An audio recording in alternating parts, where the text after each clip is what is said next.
Доброго дня, дорогие слушатели и смотрящие. Возвращение Дональда Трампа – признак новой политической стабильности или предвестие глобального хаоса? Какой путь намечается для Америки и мира? Сегодня мы обсудим одну из самых горячих тем современной политики – возвращение Дональда Трампа на пост президента США. С какими вызовами ему придется столкнуться и как это может повлиять на глобальную и внутреннюю политику. Меня зовут Евгениус Яхаев, и вы на моем канале «Рассказ всадника».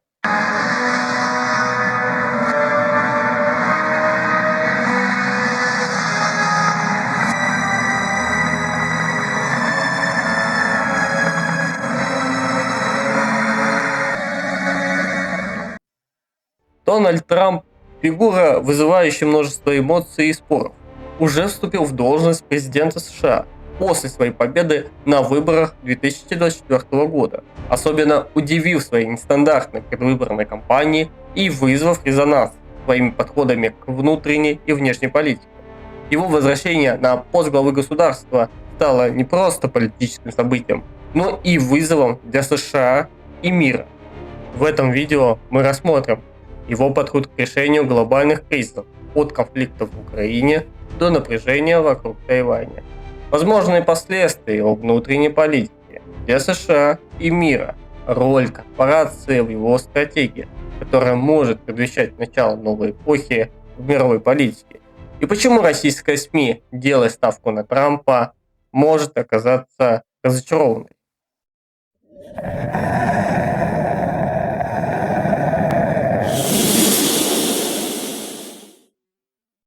Какие решения предложит Трамп для урегулирования конфликта в Украине, на Ближнем Востоке и вокруг Тайваня?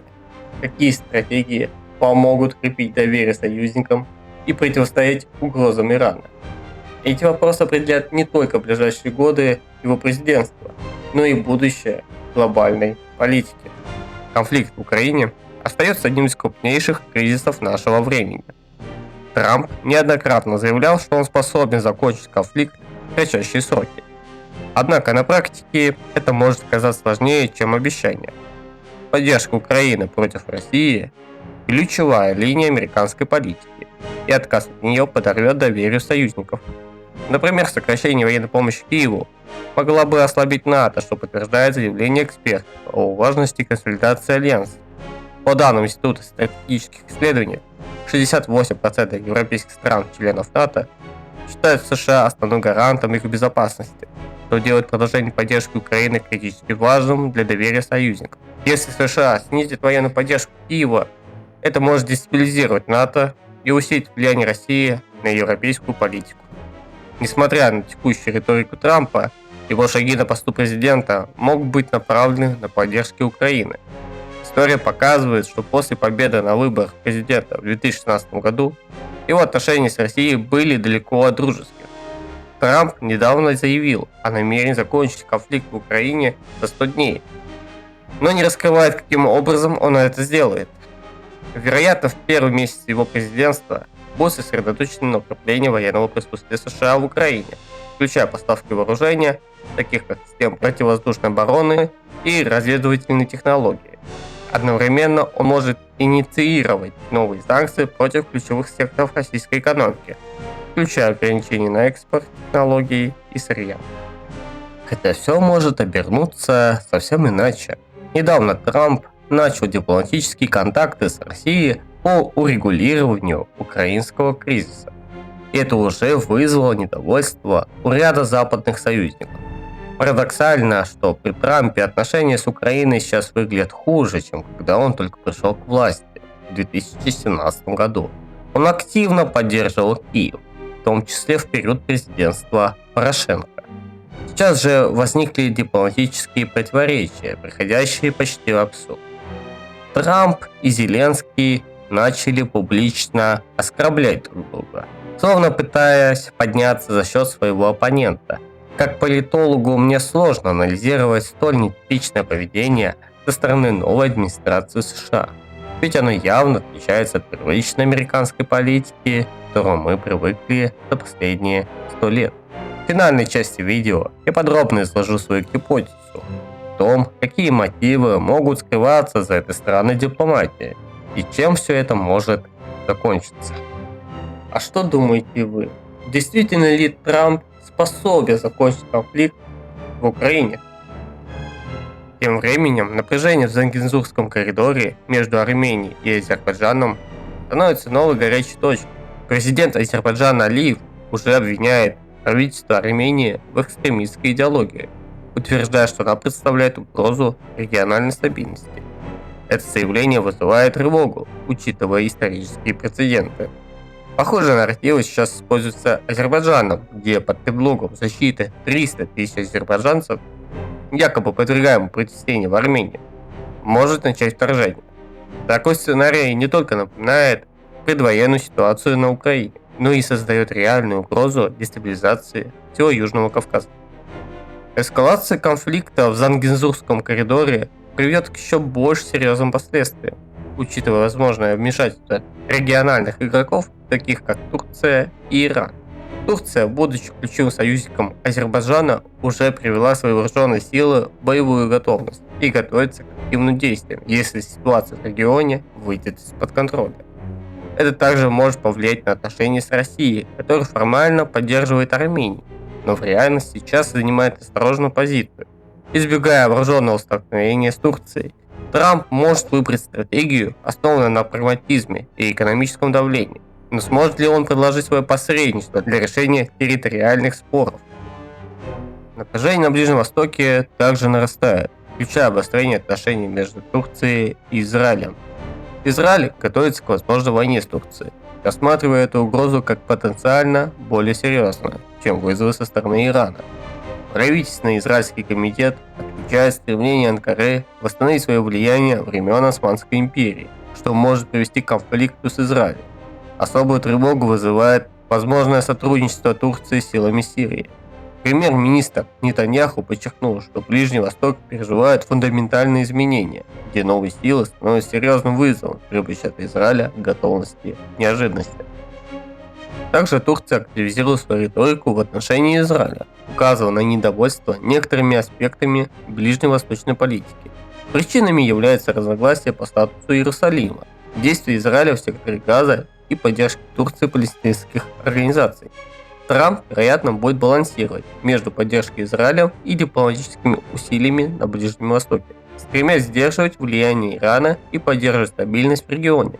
Кроме того, Турция готовится к операции в Сирии против боевиков рабочей партии Курдистана, что может осложнить взаимодействие США и союзниками. Однако Трамп утверждает, что он способен восстановить порядок, но сможет ли он предложить что-то больше, чем обычные декларации? Тайвань и Китай представляют собой еще одну горячую точку. Эти регионы играют ключевую роль в глобальной политике, особенно из-за его значения для мировой торговли. Более 50% мировых полупроводников производится на Тайване. Трамп ранее предлагал целый ряд мер для противодействия влиянию Пекина, включая введение высоких тарифов, ограничение доступа китайских компаний к американским технологиям и укрепление экономического сотрудничества с союзником в регионе. Эти шаги формировали его жесткую позицию в отношении Китая. Однако остается вопрос, сможет ли он эффективно использовать эти стратегии в условиях нарастающего напряжения.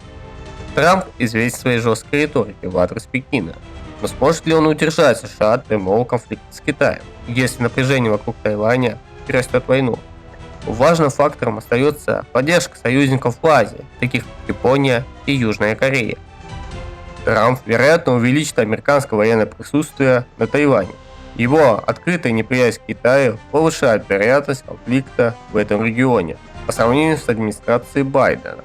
Возможные меры защиты включат расширение поставки оборонительных систем, такие как Профат и истребители F-16, а также увеличение совместных учений союзников, направленных на тренировку противодействия подводным угрозам и кибератакам. Эти шаги позволят не только укрепить оборону Тайваня, но и продемонстрировать решимость США защищать своих союзников. Иран с его ядерной программой, включая обогащение урана до уровня близкого к оружейному и разработки баллистических ракет, а также значительным влиянием на регион через поддержку прокси-группировок, такие как Хамас и Хезболла, также остается серьезной угрозой. После нападения Хамас на Израиль и заявления Биньямина Нетаньяху о необходимости уничтожения иранского режима, Трамп поддержал эту идею. Он, вероятно, сосредоточится на введении жестких санкций против Ирана, ограничивая экспорт нефти и доступа к международным финансовым системам. Углубление сотрудничества с Израилем может включать совместные учения и расширенные поставки вооружений. Когда я писал сценарий главы, посвященный Украине, у меня возник вопрос, будет ли Трамп придерживаться политики давления или предпримет попытку новой сделки. Я хотел обсудить это с вами в комментариях, но судя по последним событиям, он действительно склоняется к новой сделке. В финальной части этого видео я подробно разберу, в чем ее суть и почему не стоит реагировать на подобные новости слишком эмоционально. Иначе можно сильно разочароваться или в крайнем случае обрадоваться.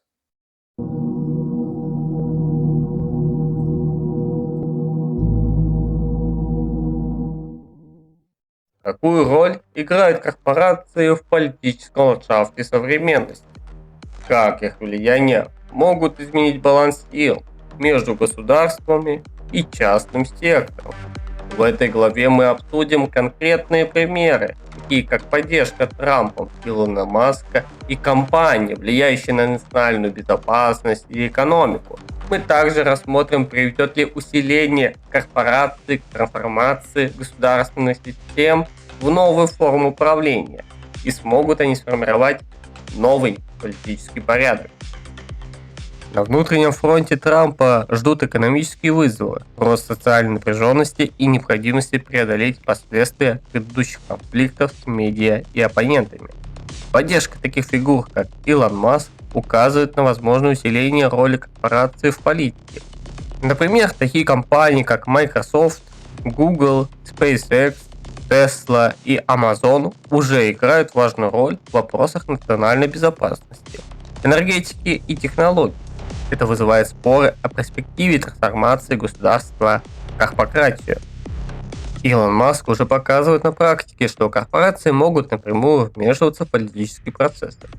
Например, в недавнем инциденте Маск в своих соцсетях X, бывший Twitter, активно критиковали премьер-министра Канады Джастина Трюдо, что вызвало бурную реакцию в медиа и общественном мнении. Этот случай демонстрирует, как корпорации начинают играть активную роль в политических дебатах, подрывая авторитет лидеров государств. Причем это не единичный случай. Ранее Маск использовал X для критики мировых лидеров, что провоцировало недовольство среди граждан и усиливая внутренние политические противоречия. Это создает риски не только смены правительств, но и гражданских перемен, усиливая напряженность внутри стран. Последние примеры показывают, как политическое высказывание руководителя крупных корпораций приводит к увеличению внутреннего недовольства в обществе. Такие действия усиливают поляризацию и подрывают доверие к правительству, что в долгосрочной перспективе может стать катализатором крупных политических изменений. Такое поведение со стороны руководителей крупных корпораций указывает на ускорение перехода к корпоратии. Когда владельцы бизнеса начинают вести политические игры, это становится сигналом растущего влияния частного сектора на международную и внутреннюю политику. Маск, используя свою платформу и репутацию, формирует общественное мнение и влияет на политическую атмосферу. Это подтверждает гипотезу о корпоратии как новом политическом порядке. Стоит также отметить, что корпорации уже активно участвуют в глобальных инициативах, такие как борьба с изменением климата, развитие искусственного интеллекта и космические исследования. Это действие усиливает их влияние и могут перераспределять власть между частными и государственными секторами. Кроме того, важно подчеркнуть роль корпорации в геополитических конфликтах. Тайвань, как мировой центр производства полупроводников, стал ключевым элементом глобальной политики. Такие компании, как TSMC, имеют стратегические значения, что делает Тайвань объектом борьбы между США и Китаем. Маск и другие лидеры корпорации могут оказывать влияние на решения в этой области, формируя новые альянсы и влияя на ход событий. Борьба за контроль над технологиями и ресурсами усиливает зависимость стран от глобальных компаний, что может радикально изменить существующий мировой порядок. Эта тенденция заставляет задуматься, приближаемся ли мы к новому политическому порядку, где корпорации станут важнее, чем государство. Это одна из тем, над которой я сейчас работаю в своей книге. Подробности пока раскрывать рано, но скажу одно. Мир меняется быстрее, чем мы успеваем осознать. И роль корпорации в этой трансформации становится все более значимой. Мы привыкли считать государством главным актором на мировой арене. Но что если его место займет кто-то другой? Подумайте об этом и напишите свое мнение в комментариях.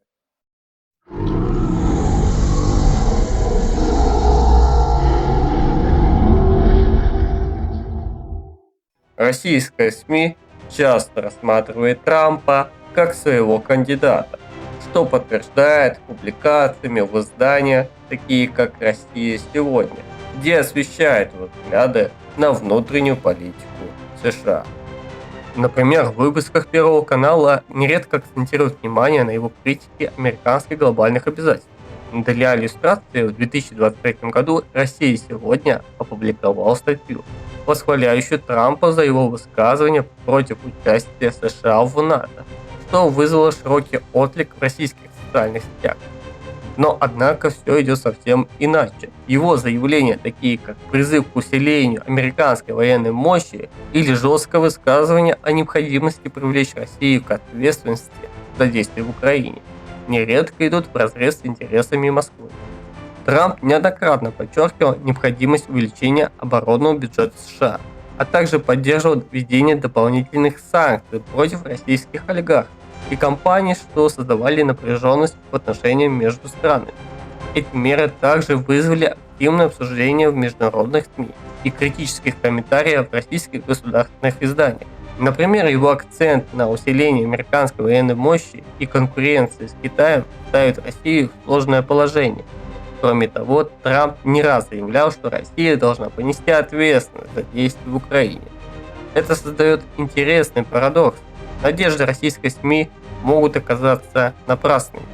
Возможно, многие в комментариях скажут, что Трамп наш слон, и при нем Россия якобы расцветет. Однако важно учитывать, что Трамп ведет свою политическую игру. Вспомните 2016 год.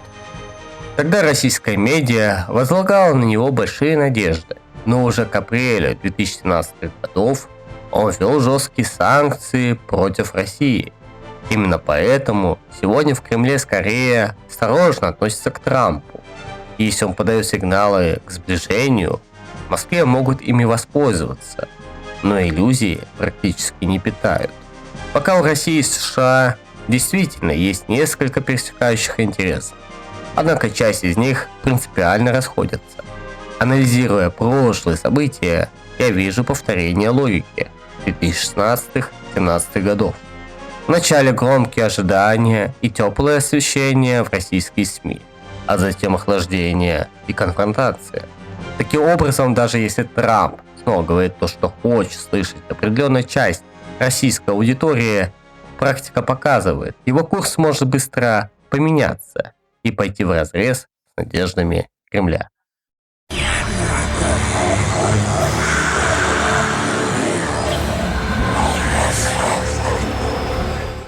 Джо Байден, находясь на посту президента, демонстрировал поведение, которое некоторые аналитики называют социальной игрой. Этот подход можно интерпретировать как политический ход, цель которого ослабить репутацию собственной партии для достижения долгосрочной цели. Примером такой стратегии могут служить действия в преддверии выборов. В истории политики, включая российскую практику, подобные сценарии наблюдалось неоднократно. Для укрепления позиции основного кандидата часто создается контраст с менее успешными фигурами. В России, например, действующий президент избегал участия в дебатах, поскольку это могло бы снизить его статус в глазах избирателей. В то же время другие кандидаты нередко изображались как клоуны, чтобы подчеркнуть их несостоятельность. В случае США ситуация сложнее из-за двухпартийной системы. Если демократам необходимо передать власть республиканцам, репутация их лидера может быть сознательно ослаблена. Также интересно отметить, что в 2016 году главным оппонентом Трампа на выборах выдвигалась Хиллари Клинтон, а на этот раз Камала Харрис. Существует мнение, что эти шаги не всегда направлены на победу, а скорее служат для создания определенного политического контекста, учитывая, что общественное мнение в США, как правило, предпочитает мужских кандидатов.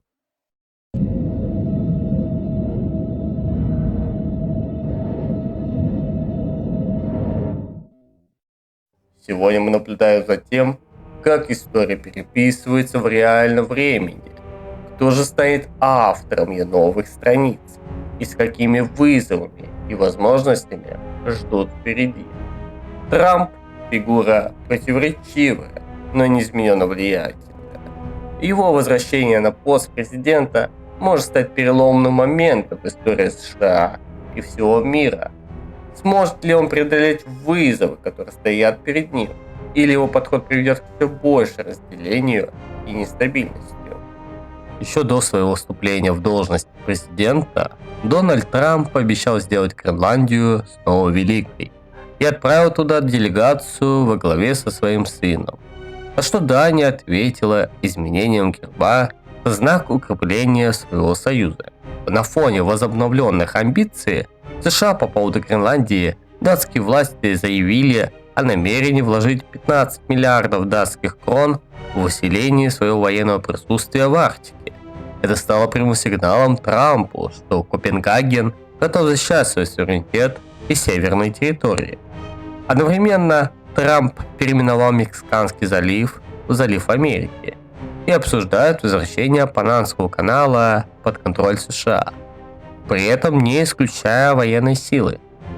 Еще одним громким шагом идея включить Канаду в состав штатов. Причем Трамп публично заявил, что США субсидируют Канаду на сотни миллиардов долларов, и без американской поддержки канадская экономика не жизнеспособна. В своем посте он прямо призвал Канаду стать 51-м штатом, обещая гораздо лучшие налоги и лучшую военную защиту. Премьер-министр Канады Джастин Трюдо жестко отверг эти намеки, назвав их абсурдным посягательством на канадский суверенитет, и подчеркнул, что подобные заявления только укрепляют канадское единство. В ответ в канадском парламенте начали обсуждать резолюцию, осуждающую агрессивную риторику Вашингтона. Эксперты указывают, что дальнейшая эскалация может обернуться торговыми ограничениями и ростом антимиграционных настроений по обе стороны границы. Сразу после вступления в должность Трамп начал депортировать нелегальных мигрантов, прибывших через мексиканскую границу, демонстрируя, что за его громкими словами следуют реальные действия.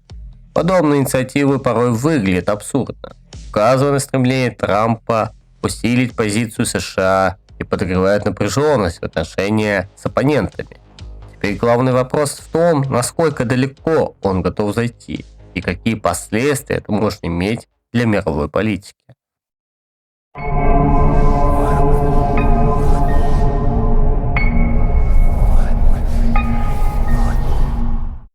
Я подготовил сценарий о Дональде Трампе еще до его инаугурации в начале этого года.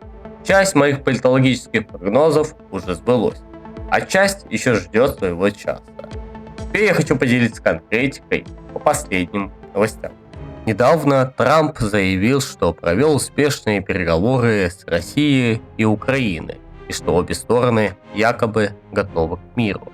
На первый взгляд звучит обнадеживающе, однако с профессиональной точки зрения это скорее похоже на популизм. Конфликт слишком сложен, чтобы разрешиться одним дипломатическим жестом. Почему конфликт вряд ли завершится быстро? Москва стремится расширить свое экономическое влияние в Европе и отодвинуть НАТО от границ РФ, что вызывает обеспокоенность на Западе. Трамп предлагает ввести американские войска для защиты Украины, фактически дублируя функцию НАТО. Даже если США выйдет из альянса, конфликт, вероятно, всего лишь заморозится, но не будет решен до конца. Кроме того, гипотетический уход Вашингтона из Европы не отменит поддержку Киева со стороны европейских союзников, а сама Европа и НАТО продолжат наращивать свою военную промышленность. В итоге одной из сторон рано или поздно придется признать поражение, а к этому никто не готов. Ни Россия, ни Украина, и уж тем более их союзники. Украина по-прежнему считает спорные регионы своей территорией. Россия, судя по всему, не намерена возвращаться к довоенным границам. Даже при формальных переговорах найти удовлетворяющуюся стороны компромисс крайне сложно. Кажется, Трамп стремится выглядеть миротворцем в глазах своих избирателей. Однако результат, по всей видимости, предрешен, если договоренность сорвется. Трамп сможет обвинить Путина, тем самым оправдать усиление военного присутствия США в Европе и на Украине. Возможно, Европа в ответ также увеличит поддержку Киева, но добиться прочного мира таким способом вряд ли удастся. Обстановка дополнительно накаляет и постоянный набор войск с обеих сторон. Расформирование армии означало бы потерю военного преимущества, поэтому ни Россия, ни Украина не заинтересованы в полном прекращении боевых действий. К тому же Трамп, судя по всему, намерен занять жесткую позицию в отношении Ирана и Китая. При этом Россия невыгодно терять потенциальных союзников ради кнута и пряника Вашингтона. Мир давно не является однополярным, и попытка диктовать условия всему миру мог лишь усилить противоречия и приблизить очередной кризис. Главный вопрос – сводится ли заявление Трампа к обычному политическому спектаклю. Лично я сомневаюсь, что предыдущая американская администрация допустила бы столь анархичный подход к внешней политике. На мой взгляд, все только лапша на уши для широкой публики, которая убеждает о скором урегулировании конфликта. Но учитывая все факты, конфликт, скорее всего, продолжится и даже может более обостриться. Поэтому не поддавайтесь эмоциональным лозунгам и всегда старайтесь опираться на логику. Проверяйте факты и анализируйте реальные интересы сторон. Эмоции легко могут вести в заблуждение, а здравый расчет помочь увидеть подоплеку происходящего. На канале «Рассказ всадника» мы ищем истину за пределами пропаганды и пустых лозунгов. Поделитесь своим мнением о возможности сценария будущего. Как бы вы оценили влияние подобных действий на мировую политику? Подписывайтесь на канал, ставьте лайки и делитесь этим видео. Ваши реакции помогают алгоритму YouTube рекомендовать наш контент большому числу людей. Это не только поддержка нашего канала, но и шаг к созданию сообщества думающих людей.